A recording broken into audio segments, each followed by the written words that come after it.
What do you hope that people that heard you speak today take away from it? Well, that life happens, and there's good things that happen and tough things that happen. And to me, I think if you stand firm in your faith, if you have courage, you have strength, and do everything with love, you'll be able to get through most of it. And that's kind of the message. And it can be tough, but you have people that are supportive. YMCA has great programs, and so I just want them to understand that they're not alone, whatever fight they're fighting. What motivated you to start speaking? Well, I think a lot of it's fundraising.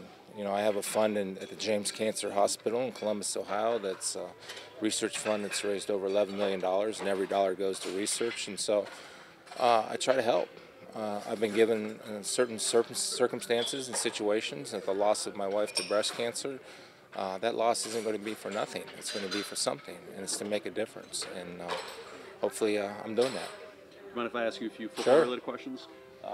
Ohio State, they had a very strong season. What do you see as the future for this program in the upcoming season? Oh, I think they'll be really good. A lot of it's the development of Braxton Miller, who is going. If he gets better and better, they're going to be very difficult to beat.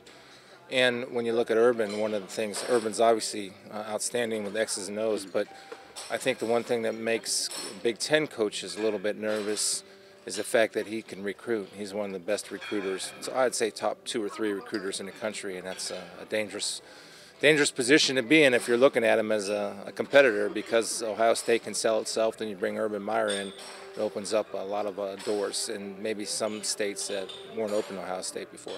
I'm not sure how much Notre Dame you saw this season, but what are your thoughts on Manti Te'o moving forward?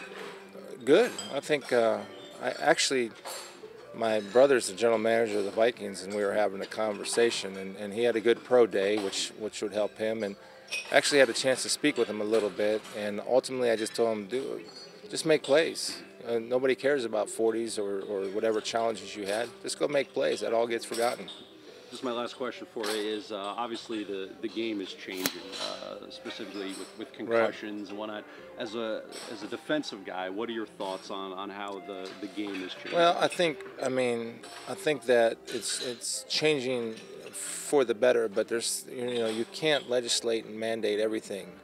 If you do, we'll be playing a game that nobody recognizes. But I understand that they're trying to make it as safe as possible, and equipment's getting better, but still you got to be careful. And I understand, but if they make too many more changes, I don't know if we'll recognize it.